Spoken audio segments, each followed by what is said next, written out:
What is up, sports fans? That was, I would say, a Pac-12 rising from the dead kind of game that we watched this afternoon. Oh my goodness, Oregon absolutely getting the very necessary and very exciting 42-27 win over USC down at Autzen Stadium this afternoon. Welcome on into the Ducks postgame scoreboard show. Joe Fisher on special assignment. He is out this evening sick, but we will hear from him. He decided to get well enough to check in. Trust me, I've had the cold for the last 2 weeks. Like, I get it. People just aren't feeling good. Brandon Henson is here. You've had a cold. Jerry Allen had a cold. You could tell during the game. It's like, God, it is the season, right? Happy Thanksgiving and happy sickness and flu and cold to everybody. But hell, who knows if any Ducks players were fighting through any of that. But it didn't show on the field today, guys. 42-27 win that we got to recap here on the Ducks postgame scoreboard show on 105.1 The Fan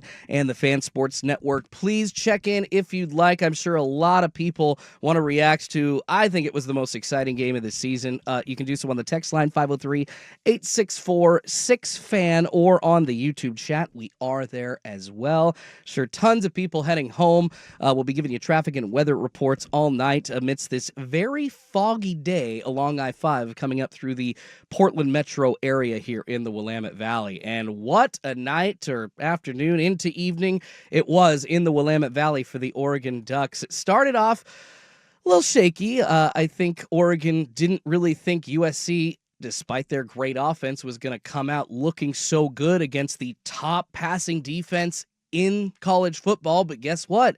USC came out looking as good as they have all season. They are an offense that scores a lot of points. They get near 500 yards a game when they're doing well, and they've got two of the biggest, most devastating weapons at wide receiver in Jaden Mayava has just two guys to throw to in Mekhi Lemon and Jacoby Lane, but those weren't even the two guys that hurt you the most tonight.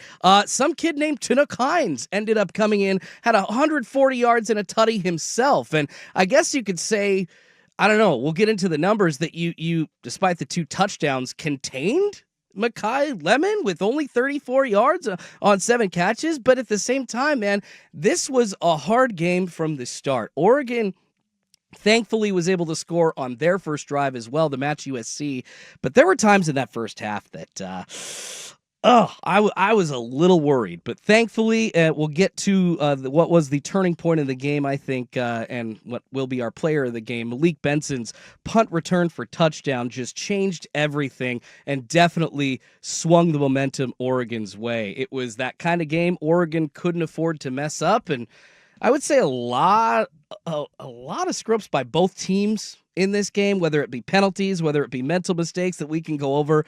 But Oregon ultimately was able to, I would say, force USC, especially in the second half, to play to their style. That's one of the things they needed to do to get the win, man. Dante Moore showing up again. Yeah, the pick was there, but another great day through the air, 257 yards, 2 tutties.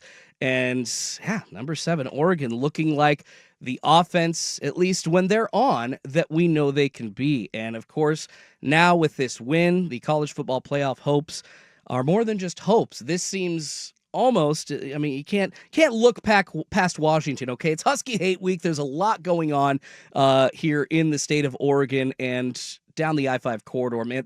There are going to be people just foaming at the mouth, hoping that Washington can end Oregon's season and possibly put a huge damper in their hopes for the college football playoffs. So it's not like next week's game is a give me. It's going to be tough, but this is a win we got to dive into. And once again, 503-864-6FAN and also on the YouTube chat as well. Would love to check in with all y'all listening and driving on your way home. This was not only the most exciting win of the season, Brandon, but I would say the most important win of the season for Oregon. I mean, one slip tonight in the second half, I feel like would have killed Oregon's chances. And you lose, your playoff opportunity goes down. I think they showed the graphic a lot. It was with a win, Oregon's like 90+% chance to get into the playoff. We knew that. And the at least predictions, if they lost, they're down to a 22% chance. So that was huge. This game meant everything. It really establishes how people are going to be viewing Oregon going into this final month or so of the season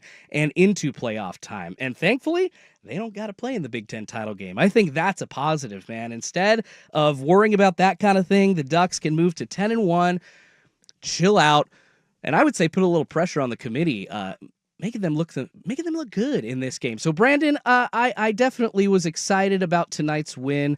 Was excited to see the play from Noah Whittington, Kenyon Sadiq stepping up. There's a bunch of things that I want to talk about. But what stood out to you in tonight's win for Oregon, 42-27 over USC? Yeah, it was a crazy game. Just a great game all around, right from the jump. You can feel the tension of a big-time top 15 game. Going into it, I was even thinking as the game was starting, I was like, was I more nervous for Penn State or this game? Because it felt like in the moment it had that same kind of intensity and excitement that Ducks fans were hoping for in this matchup. So it was such a good game. Both offenses showed out. The defenses were having a very hard time trying to contain both offenses. Yeah. USC's passing attack was for real.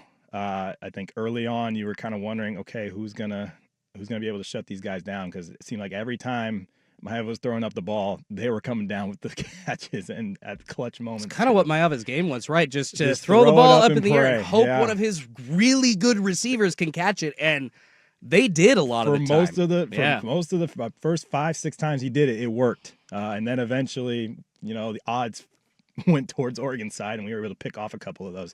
Well, and you're not even talking about the touchdown pass that Mekhi Lemon threw as well. That was just absurd. I mean, that was a crazy play. Did they contain Mekhi Lemon? It really, man. I would say kudos to both offensive coordinators here, because they both pulled out some stops for today. Like Will Stein, obviously, with that Bryce Betcher touchdown on the Wildcat formation at the end of the first half, which really added to Oregon's momentum going into halftime. And then that play that we're talking about, man, I watched the replay twice, and I was just like, how did this happen? But that catch also in the end zone by, I think it was Hines on that one, his toe just perfectly at the edge, man. It was just one of those games where USC's passing attack was there, and what they're known for is exactly what Oregon had to contend with, and they just didn't have the horses to stop them, at least in the first half. I mean, Maeva, overall, the numbers are good. 306 yards, 3 tutties. We're just talking about Mekhi Lemon with his 2 catches and his throw of a touchdown. I mean, this kid practically was involved despite only having 37 yards through the air. He was running the entire USC offense, it seemed like, at different times. Like, there's just so many guys that you can key in on and say, oh, all right, well, if we block him off, if we screen him, then they can make him beat us. Well, damn it, he beat us too. Like, there's so many of these guys that you thought if you could contain Mekhi Lemon and Jacoby Lane, you'd be okay. No, then Tunuk Hines comes out. One of my big keys was making sure that you hurried the hell out of Jaden Maeva, and that happened today. But man, he was actually able to get out a couple of decent runs at one point. A 12-yard run, I believe, in the second half really opened up the offense for USC at one point. Like, there was just...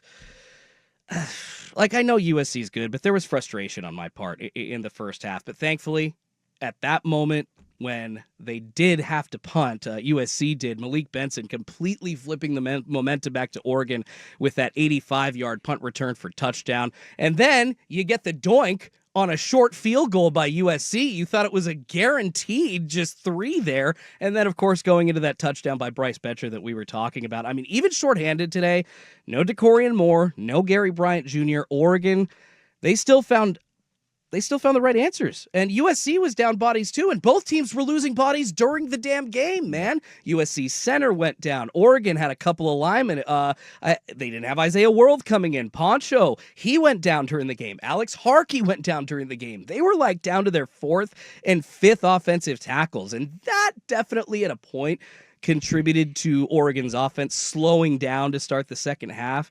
That's a bad place to be when you're that deep in your depth chart, man. But somehow, with the skill players, with the play of Kenyon Sadiq, with the ground and pound running game, that Oregon was able to just play to their style with and force USC to deal with, and they frankly weren't able to end up doing. Because of all that, Oregon was able to get the win today, Brandon, and thank God they were, because like I said, it was very exciting, but there were a couple of times where I really thought that Oregon was going to lose this game. Yes, I was, for most of that first half, I was worried. I know it was dead even kind of both sides, but that punt return, literally play of the game, play of the year.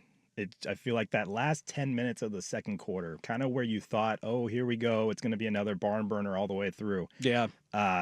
Man, that punt return really just swings the momentum, gets the crowd back into the game, just turned everything. And then by the end of the half, Oregon's looking up 2 scores and sitting pretty. And then I think the Oregon defense made such great adjustments in the second half to kind of defend that passing attack that was kind of frying them in that first half.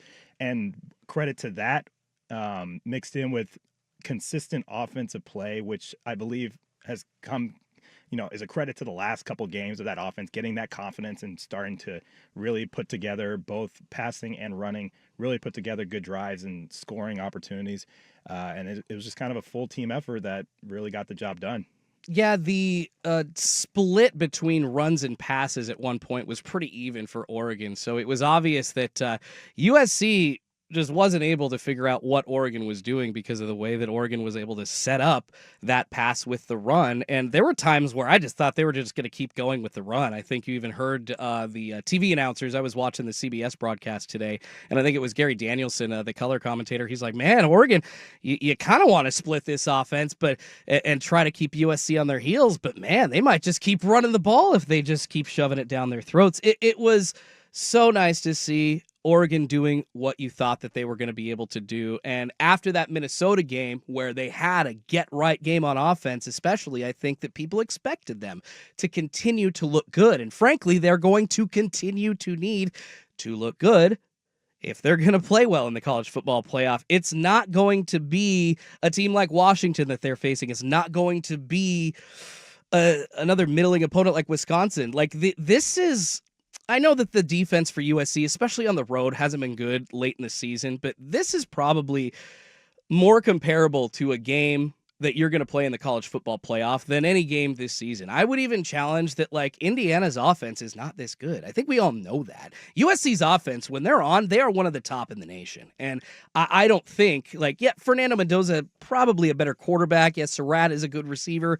But if I had to pick these receivers compared to Indiana's, I'd pick the USC core all day long. I mean, there's no comparison there. So it's nice to see, but frankly, on the other side of things, Oregon gave up a lot of points on the defensive side of the ball, and that is something that I'm concerned about. I don't want to get too negative here. I did open up the show saying that this was like a classic Pac-12 matchup. This was like literally vintage Pac-10 is kind of what it felt like at times. I had to kind of check. Is this 2025? Am I back in 2009? Exactly. Watching freaking Matt Leinart toss a touchdown at Autzen Stadium. Oh no, this is the Big Ten.